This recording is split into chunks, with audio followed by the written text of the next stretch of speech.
നമസ്കാരം.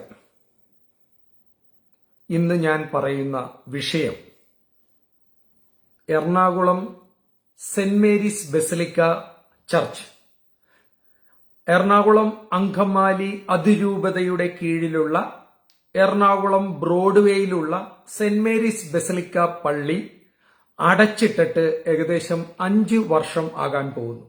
അത് തുറക്കുന്നുണ്ട് ഇടക്ക്, പക്ഷേ അവിടെ കുർബാന അർപ്പണമില്ല, മാസ് ഇല്ല. എന്റെ ഇടവക കൂടിയാണ് ഈ സെന്റ് മേരീസ് ബസിലിക്ക. ഞാനും വേദോപദേശം പഠിപ്പിച്ച് നടന്ന ഒരാളാണ്. പക്ഷേ നമ്മുടെ സഭയിൽ നടക്കുന്ന പല കാര്യങ്ങളും നമുക്ക് അംഗീകരിക്കാൻ പറ്റുന്നില്ല, മനസ്സിലാക്കാൻ കഴിയുന്നില്ല. അതിന്റെ ബേസിക് കാരണം എന്റെ ഗുരു, എന്റെ ദൈവം യേശുക്രിസ്തുവാണ്. അത് തന്നെയാണ് ഇതിന്റെ കാരണം. എന്റെ ദൈവം യേശുക്രിസ്തുവാണ്. അതിനുശേഷമേ സെയിൻസ് ഉള്ളു, പുണ്യാളന്മാരുള്ളു. മാതാവിനെ വേണ്ട എന്ന് വെച്ച് അന്തോണിസ് പുണ്യാളന്റെയും സെന്റ് ജൂഡിന്റെയും സെന്റ് ജോസഫിന്റെയും ഇപ്പോൾ അവസാനം കൃപാസനത്തിലും എത്തി നിൽക്കുമ്പോൾ ഭക്തന്മാരുടെ ഭക്തിയെയോ വിശ്വാസത്തെയോ ചോദ്യം ചെയ്യാൻ ഞാൻ തയ്യാറല്ല. നിങ്ങൾക്ക് വിശ്വസിക്കാം, ഇഷ്ടമുള്ളിടത്ത് പോയി പ്രാർത്ഥിക്കാം. കൃപാസനത്തിലാണ് കൃപകൾ കൂടുതൽ കിട്ടുന്നതെങ്കിൽ, ഗുണങ്ങൾ കൂടുതൽ കിട്ടുന്നെങ്കിൽ നിങ്ങൾ പോയിക്കോളൂ. വേളാങ്കണ്ണിയും വെള്ളാറുപാടവും മലയാറ്റൂരും അങ്ങനെ പല പുണ്യ സ്ഥലങ്ങളും ഉപേക്ഷിച്ചുകൊണ്ട് കൃപാസനത്തിൽ തിരക്ക്. ഒരിടക്ക് ധ്യാനകേന്ദ്രത്തിലായിരുന്നു, മുരിങ്ങൂർ ധ്യാനകേന്ദ്രത്തിൽ. പിന്നെ കലൂർ അന്തോണിസ് പുണ്യാളനായി, ചെട്ടിക്കാട് അന്തോണിസ് പുണ്യാളനായി, തേവരയിൽ സെന്റ് ജൂഡായി, അങ്ങനെ തുറവൂര്, അങ്കമാലി എല്ലായിടത്തും ഇത് വന്നുണ്ട്. ധ്യാനകേന്ദ്രം വന്ന് ഇപ്പോ അങ്കമാലി ചാലക്കുടി, മുരിങ്ങൂര് അവിടെ ഇപ്പൊ വലിയ ഇടിയില്ല. ഇപ്പൊ അട്ടപ്പാടിയിലാണ്. കുറെ ധ്യാന ഗുരുക്കളും ഉണ്ട്. ദൈവവചനം പറയുന്നത് നല്ലത് തന്നെ, ദൈവവചനം കേൾക്കുന്നത് നല്ലത് തന്നെ.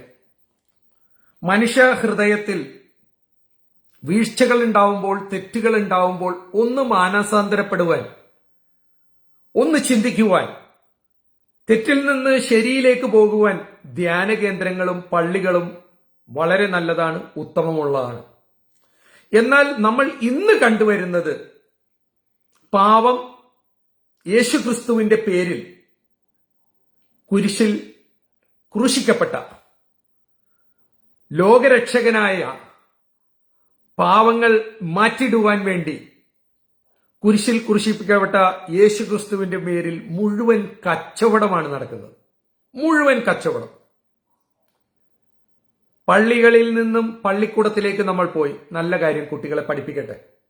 പക്ഷെ ഇന്ന് നമ്മൾ ഓട്ടോണമസ് കോളേജുകൾ, കാശുള്ളവന്റെ നിന്ന് വലിയ പിരിവുകൾ വാങ്ങി എന്ത് തോന്നിവാസവും കാണിക്കുന്ന ഓട്ടോണമസ് കോളേജുകൾ, രാഷ്ട്രീയ നേതാക്കന്മാരെക്കാട്ടിലും തരം താന്ന പദവിക്ക് വേണ്ടി, പണത്തിനു വേണ്ടി, സുഖലോല ജീവിതത്തിനു വേണ്ടി പുരോഹിതന്മാർ കോർപ്പറേറ്റ് മാനേജർ ആവുന്ന ഈ കാലഘട്ടത്തിൽ തീർച്ചയായും വളരെ വേദനാജനകമായാണ് ഇന്ന് ക്രിസ്തീയ സഭ പോകുന്നത്. എനിക്ക് ഓർമ്മ വെക്കുമ്പോൾ തൊട്ട് എറണാകുളം അങ്കമാലി അതിരൂപത പ്രത്യേകിച്ചും ബസിലിക്കയിൽ കുർബാന നടക്കുന്നത് അങ്ങോട്ടാണ് ഇങ്ങോട്ടാണ് ഞാൻ ശ്രദ്ധിച്ചിട്ട് പോലുമില്ല. കുർബാന കാണും, കേൾക്കും, അത് ഉൾക്കൊള്ളും, വചനങ്ങൾ കേൾക്കും, പ്രാർത്ഥനയിൽ പങ്കാളിയാവും. പക്ഷെ ഇത് എപ്പോഴൊക്കെയാണ് അവർ അങ്ങോട്ട് തിരിയണത്, എപ്പോഴൊക്കെയാണ് ഇങ്ങോട്ട് തിരിയണത്, ഇതൊന്നും നമ്മൾ വലിയ കാര്യമാക്കി എടുത്തിട്ടില്ല. ഇന്ന് എറണാകുളം ബസിലിക്കയിലെ ഏറ്റവും വലിയ തർക്കം കുർബാന അങ്ങോട്ട് ചെല്ലണോ ഇങ്ങോട്ട് ചെല്ലണോ, നിന്നിട്ട് ചെല്ലണോ കിടന്നിട്ട് ചെല്ലണോ. നിങ്ങൾ നിന്നിട്ട് ചെല്ലിയാലും കിടന്നിട്ട് ചെല്ലിയാലും ഇരുന്നിട്ട് ചെല്ലിയാലും തമ്മി തല്ലിയിട്ട് എങ്ങോട്ട് ചെല്ലിയിട്ടും കാര്യമെന്താ? നിങ്ങൾ പുരോഹിതന്മാരും കന്യാസ്ത്രീകളും ഇടവക അംഗങ്ങളും ഭക്തജനങ്ങളും ഇന്നലെയും, അതായത് 9 ജാനുവരി 2025 സെന്റ് മേരീസ് ബസിലിക്കയിൽ ഇന്നലെയും അടി, വടിക്കടി, ആയുധങ്ങളെടുത്ത് അടി, ഇടി. എറണാകുളം ബസിലിക്കയിൽ നടന്ന സംഭവമാണ് ഞാൻ ഈ പറയുന്നത്. ഈ ക്രിസ്തീയ സഭ എങ്ങോട്ടാണ് പോകുന്നത്? മാർപ്പാപ്പ അടക്കം ചിന്തിക്കേണ്ട ഒരു കാര്യം, എത്ര ക്രിസ്തു ഉണ്ട്? ജീസസ് ക്രൈസ്റ്റ് എത്ര എണ്ണമുണ്ട്? റോമൻ കാത്തലിക്കിലെ ക്രിസ്തുവാണോ ക്രിസ്തു? ലാറ്റിൻ സഭയുടെ ക്രിസ്തുവാണോ ക്രിസ്തു? അതായത് ലത്തീൻ സമുദായത്തിൽ നിന്നുള്ളതാണോ ക്രിസ്തു? റോമൻ കാത്തലിക് ആണോ ക്രിസ്തു? യാക്കോബൈറ്റിൽ നിന്നുള്ളതാണോ ക്രിസ്തു? മാർത്തോമയിൽ നിന്നുള്ളതാണോ ക്രിസ്തു? CSIയിൽ നിന്നാണോ ക്രിസ്തു? പിന്നെ യോഹന്നാൻ കൊണ്ടുവന്ന വേറൊരു ക്രിസ്തു. എന്റെ പൊന്നു ചങ്ങാതിമാരെ, ക്രിസ്തു ഒന്നല്ലേ? യേശു ക്രിസ്തു ഒന്നല്ലേ? പിന്നെ നിങ്ങൾ എന്തിനു വേണ്ടിയാണ് സഭകൾ പിരിച്ചും തിരിച്ചും മറിച്ചും വിഭാഗങ്ങളായി അങ്ങനെ വിഭജിച്ച് എത്ര ക്രിസ്തീയ സഭകളായി? ഏറ്റവും അവസാനം കൊണ്ടുവന്നത് യോഹന്നാൻജി വലിയ ബിലീവേഴ്സ് ചർച്ചും മറ്റും കൊണ്ടുവന്ന് കാശുള്ളവന് ഏത് സഭയും ഉണ്ടാക്കാമെന്ന രീതിയിൽ റോമും കൂട്ടിക്കൊടുപ്പുകാരുടെ പോലെ ഒത്താശ ചെയ്യുന്നു. എന്താണ് എറണാകുളം സെന്റ് മേരീസ് ബസിലിക്കയിലെ പ്രശ്നമെന്ന് ഒരു തുറന്ന ചർച്ച ഒരു കുർബാനയിൽ ബിഷപ്പിനോ കർദിനാളിനോ ആലഞ്ചേരി പിതാവിനോ ആൻഡ്രൂസ് താഴത്തിനോ ആർക്കെങ്കിലും പറയാൻ സാധിക്കുമോ? ഒരു ഓപ്പൺ കുർബാനയിൽ എന്താണ് എറണാകുളം ബസിലിക്കയിലെ പ്രശ്നം? സത്യത്തിൽ അവിടെ നടന്ന സ്ഥലക്കച്ചവടവും രാജഗിരി ലിസി LF അങ്ങനെ നമ്മുടെ ക്രിസ്തീയ സഭയിലെ ആശുപത്രിയിൽ നടക്കുന്ന കൊള്ളകൾ. അതായത് സഭക്ക് കാശ് വേണം. സഭക്ക് എയർ കണ്ടീഷൻ ഹാളും കോളേജുകളും ഓട്ടോണമസ് കോളേജും എല്ലാം ഉണ്ടാക്കി പണം വേണം. പണമുണ്ടെങ്കിലേ ഇന്ന് ക്രിസ്തുവിന് ജീവിക്കാൻ പറ്റുള്ളൂ, ക്രിസ്ത്യാനിക്ക് ജീവിക്കാൻ പറ്റുള്ളൂ. വെറും ചെപ്പിടി വിദ്യ കൊണ്ട് ക്രിസ്ത്യാനികൾ എത്ര നാളിങ്ങനെ ജീവിച്ചു പോകും? പുതിയ തലമുറ യുവാക്കൾ എന്തുകൊണ്ട് പള്ളിയിൽ വരുന്നില്ല, കുർബാന കൂടുന്നില്ല? കാരണം അവർക്ക് ഈ പേക്കൂത്തുകൾ ഇഷ്ടമല്ല. അവരോട് നമുക്ക് കർത്താവിന്റെ എളിമയും യേശുവിന്റെ എളിമയും കരുണയും കാരുണ്യവും സഹനവും, അതായത് ക്ഷമയുടെ പര്യായമാണ് ക്രിസ്തു. കരുണയുടെയും കാരുണ്യത്തിന്റെയും സഹനശക്തിയുടെ അങ്ങേയറ്റമാണ് യേശു ക്രിസ്തു. മുൾക്കിരീടം ധരിച്ച് കുരിശ് ചുമക്കപ്പെട്ട് ചാട്ടവാറിന് അടികൊണ്ട് കുന്തത്താൽ കുത്തി രക്തം ചിന്തി മരിച്ച ക്രിസ്തുവിന്റെ സഹനത്തെ പോലും നിങ്ങൾക്ക് പുരോഹിതന്മാർക്ക് കാണാൻ പറ്റില്ലെങ്കിൽ എന്തിനാണ് ഈ ഗുഡ് ഫ്രൈഡേയും ക്രിസ്മസും ഈസ്റ്ററിനൊക്കെ നിങ്ങൾ വലിയ വലിയ വർത്താനം പറയുന്നത്? എറണാകുളം ബസിലിക്ക അടച്ചിട്ടിട്ട്, അത് മാത്രമല്ല പാലാരിട്ടം മാർട്ടിൻ പള്ളി, അങ്ങനെ പല പള്ളി, പറൂരിരിക്കണ പുതിയടത്തച്ഛൻ ജോസ് പുതിയടത്ത് നല്ലൊരു അച്ഛനാണ്, നല്ലൊരു പുരോഹിതനാണ്. അദ്ദേഹമൊക്കെ എത്രയോ വേദനിക്കുന്നുണ്ടെന്നറിയോ? പറൂരിരിക്കുന്ന ജോസ് പുതിയടത്തച്ഛൻ, എനിക്ക് ഏറ്റവും ബഹുമാനമുള്ള പല അച്ഛന്മാരും ഉണ്ട്. ഈ അച്ഛന്മാരെല്ലാം ബിഷപ്പാവാനും കർദിനാളാവാനും തമ്മിൽ തല്ലുകയാണ്.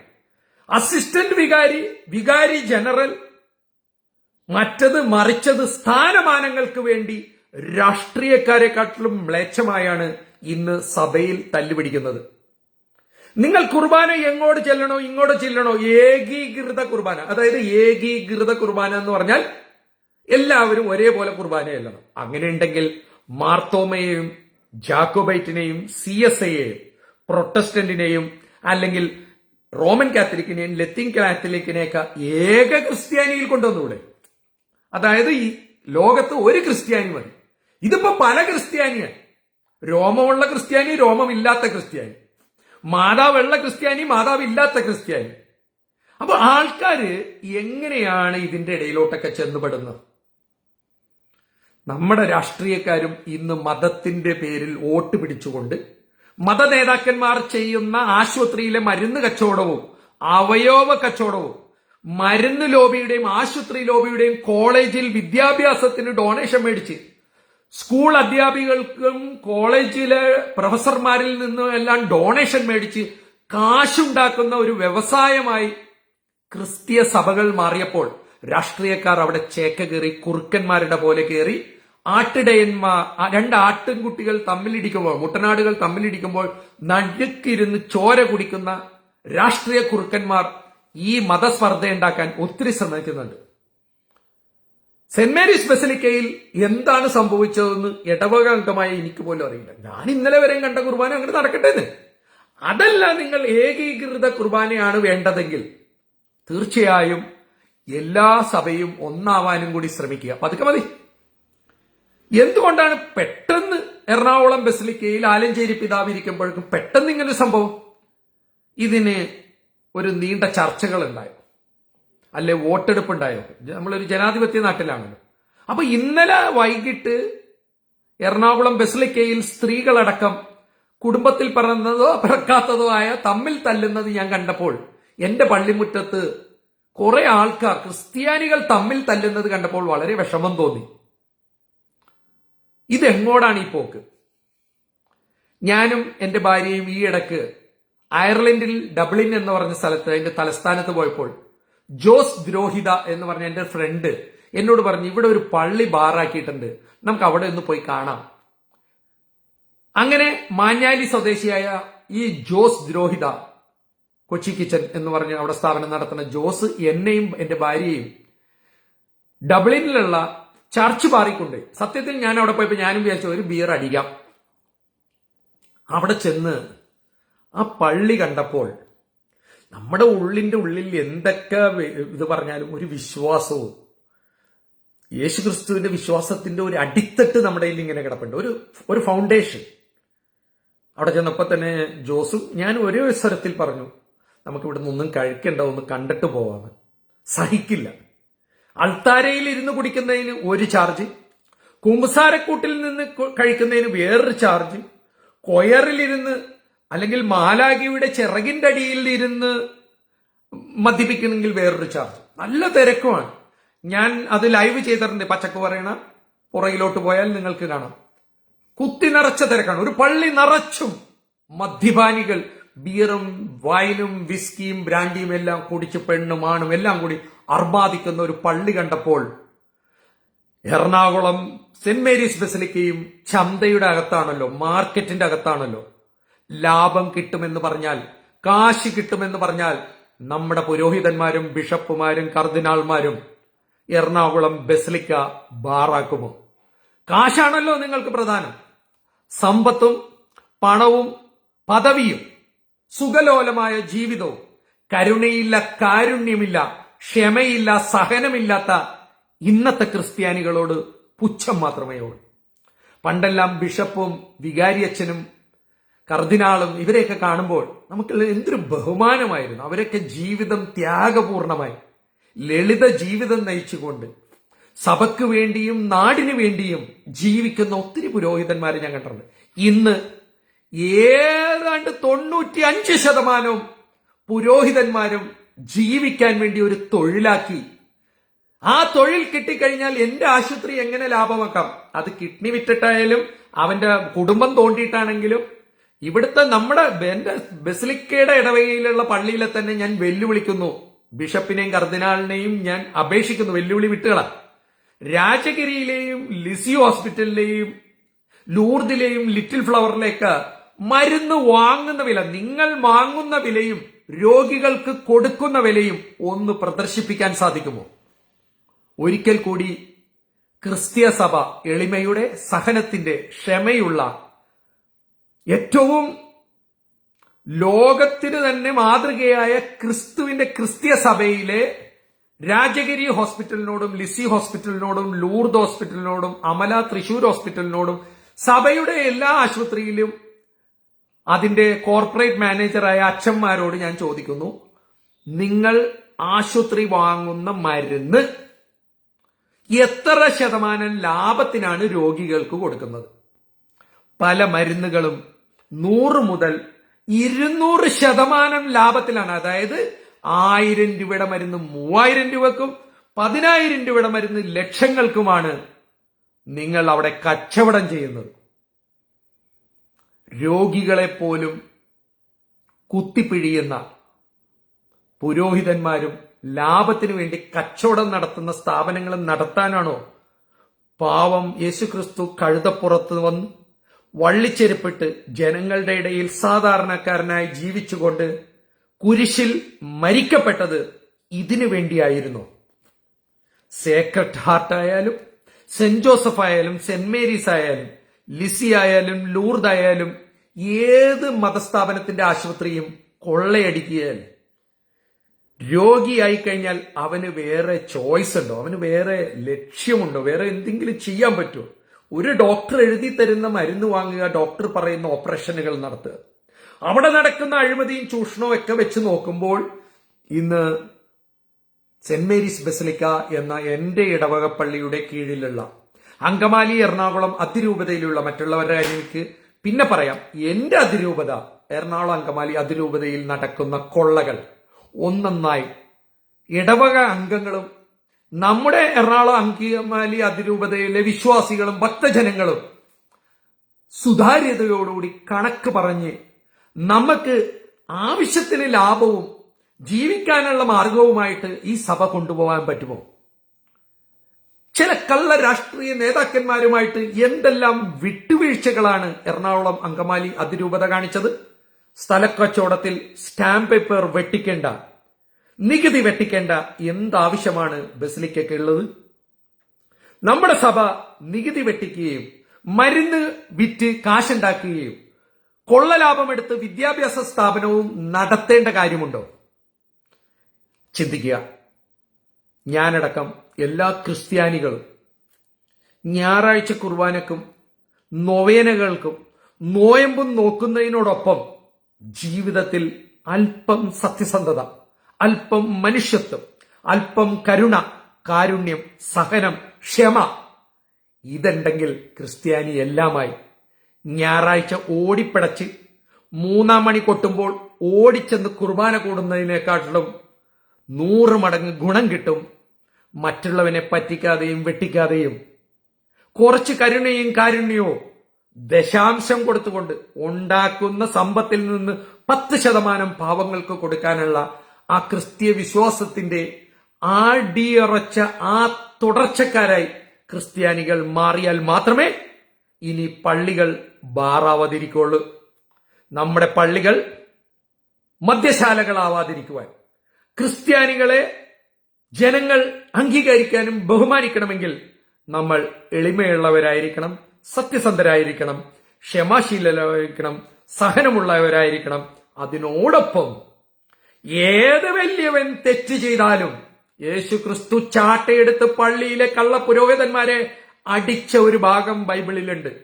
യേശു ക്രിസ്തു ചാട്ടയെടുത്ത് പള്ളിയിൽ കുറച്ചുപേരെ തല്ലിയത് ഗുണ്ടയായിട്ടല്ല, അവിടെ കള്ള കച്ചവടം നടത്തിയവരെ യേശു ക്രിസ്തു ചാട്ടയെടുത്ത് അടിച്ചത് ഗുണ്ടയായിട്ടല്ല.